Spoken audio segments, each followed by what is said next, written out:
वक्रतुंड महाकाय सूर्यकोटि संप्रभ निर्विघ्नं कुरु मे देव सर्वकार्येषु सर्वदा।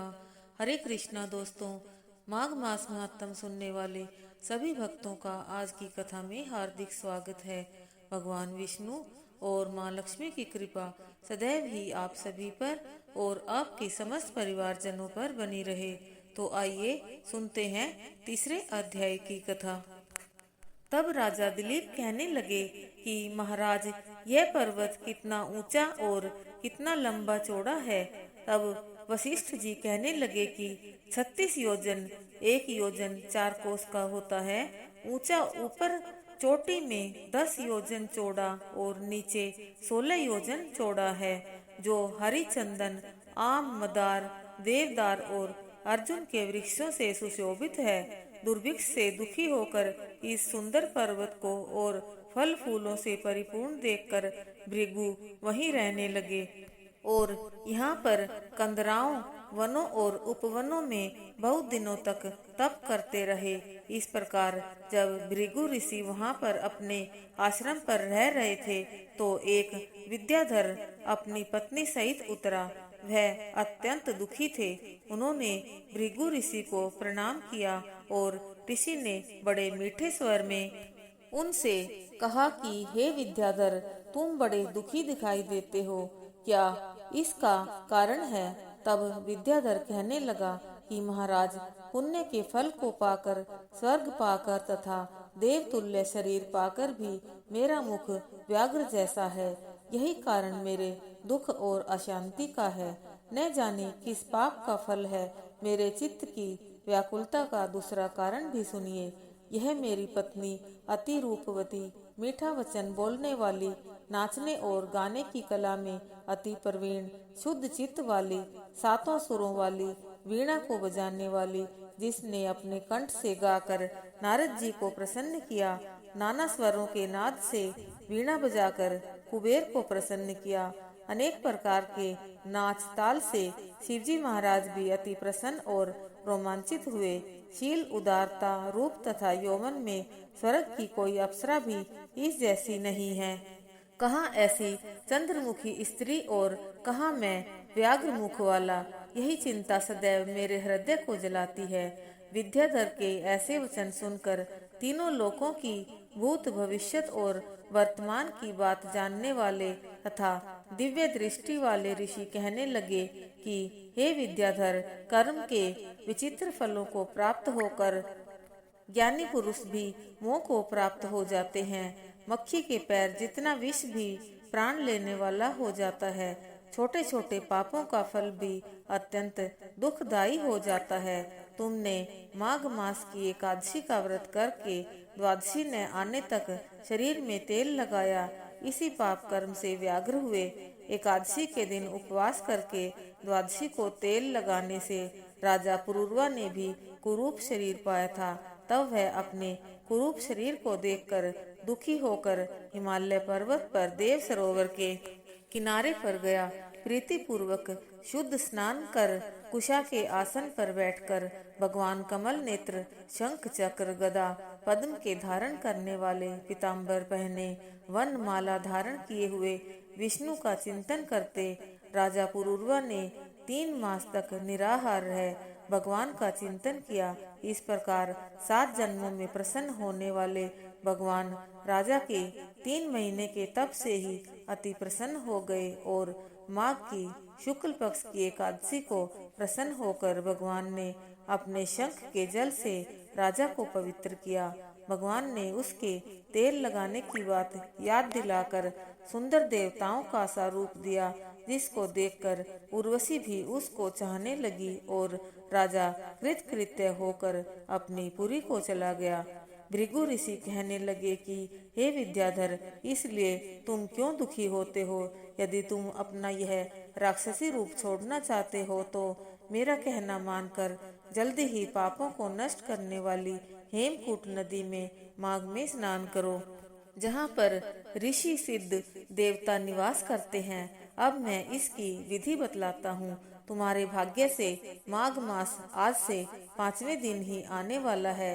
पौष शुक्ला एकादशी से इस व्रत को आरंभ करो। भूमि में सोना, जितेंद्रिय रहकर दिन में 3 समय स्नान करके महीना भर निराहार रहो। सब भोगों को त्याग कर तीनों समय भगवान विष्णु का पूजन करो। जब तुम द्वादशी को शिवजी स्तोत्र और मंत्रों से पूजन करोगे तो तुम्हारा मुख देखकर सभी चकित हो जाएंगे और तुम अपनी पत्नी के साथ सुखपूर्वक क्रीड़ा करोगे। माघ मास के प्रभाव को जानकर सदा माघ में स्नान करो। पाप और दरिद्रता से बचने के लिए मनुष्य को सदा यत्न से माघ मास का स्नान करना चाहिए। स्नान करने वाला इस लोक तथा परलोक में सदा सुख पाता है। वशिष्ठ जी कहते हैं कि हे दिलीप, भृगु जी के यह वचन सुनकर वह विद्याधर अपनी स्त्री सहित उसी स्थान पर पर्वत के झरने में माघ मास का स्नान करता रहा और उसके प्रभाव से उसका मुख देव सदृश हो गया और वह मणिग्रीव पर्वत पर आनंद से रहने लगे। और भृगु जी भी नियत की समाप्ति पर शिष्यों सहित इस इवा नदी के तट पर आ गए। इसी के साथ ही तीसरा अध्याय संपूर्ण हुआ। बोलिए विष्णु भगवान की जय। आइए अब सुनते हैं कृष्ण भगवान की कहानी।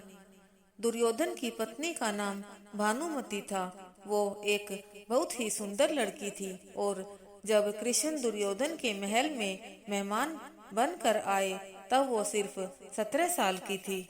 दुर्योधन ने एक षड्यंत्र रचा जिससे कृष्ण को नशे की हालत में लाकर कोई वादा करा लिया जाए। उसने सभी तरह की व्यवस्थाएं की और इस बात का खास ख्याल रखा कि भोज में खूब अच्छी मात्रा में शराब भी हो। दुर्योधन के दोस्त भी आए और सभी ने इतनी शराब पी कि वे सब नशे में धुत हो गए, पर कृष्ण ने अपने आप को शांत रखा और वे हर किसी को खुश करते रहे। इस सारे हंगामे में भानुमति ने भी कुछ ज्यादा ही पी ली थी। जितनी वो पी सकती थी उससे भी ज्यादा। वो एक युवा लड़की थी और उसे इन चीजों की आदत नहीं थी, तो वो नशे में बहकने लगी। कुछ समय बाद सभी लोग बहकने लगे और चीजें काबू से बाहर जाने लगी।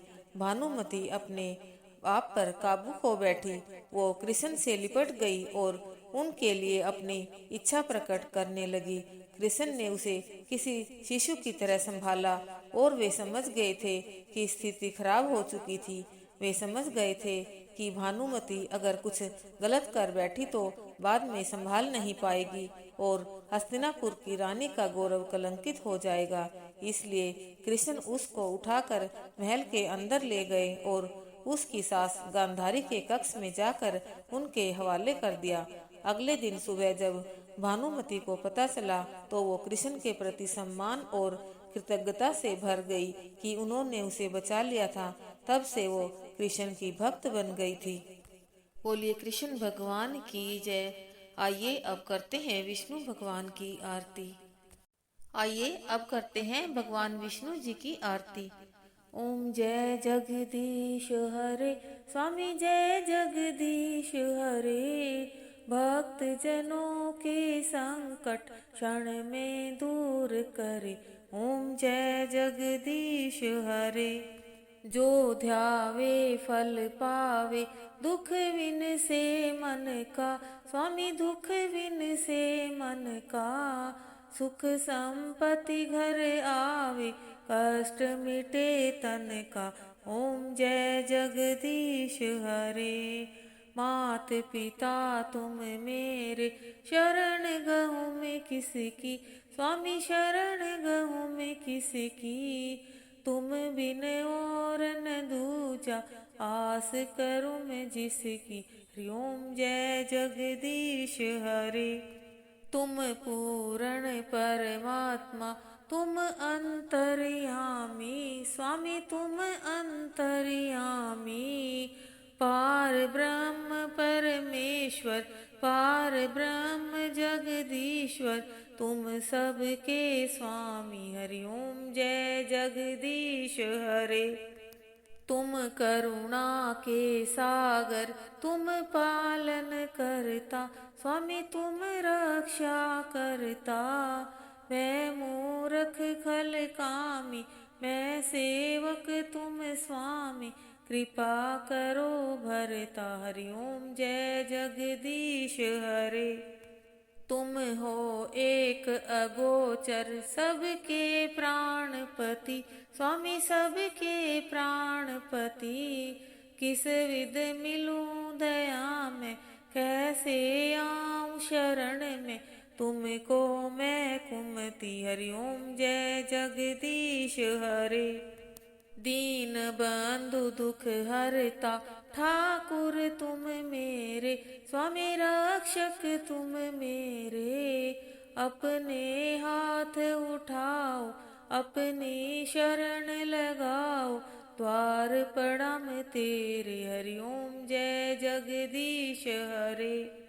विषय विकार मिटाओ पाप हरो देवा, स्वामी कष्ट हरो देवा। श्रद्धा भक्ति बढ़ाओ श्रद्धा प्रेम बढ़ाओ, संतन की सेवा। हरि ओम जय जगदीश हरे। तन मन धन सब कुछ है तेरा, स्वामी सब कुछ है तेरा। तेरा तुझको अर्पण क्या लागे मेरा। हरि ओम जय जगदीश हरे। श्याम सुंदर जी की आरती जो कोई नर गावे, स्वामी प्रेम सहित गावे। कहत शिवानंद स्वामी कहत हरि हर स्वामी, मनवांछित फल पावे। ओम जय जगदीश हरे। यमुना किनारे गौएं चराए, संग ग्वाला बाला, स्वामी संग ग्वाला बाला। बंसरी की तान सुनावे, गीता वाला ज्ञान सुनावे। जय जय नंद लाला। हरि ओम जय जगदीश हरे। ओम जय जगदीश हरे। स्वामी जय दीनानाथ हरे। भक्त जनों के संकट दास जनों के अवगुण, बंसरी वाला दूर करे। हरि ओम जय जगदीश हरे। ओम जय जगदीश हरे।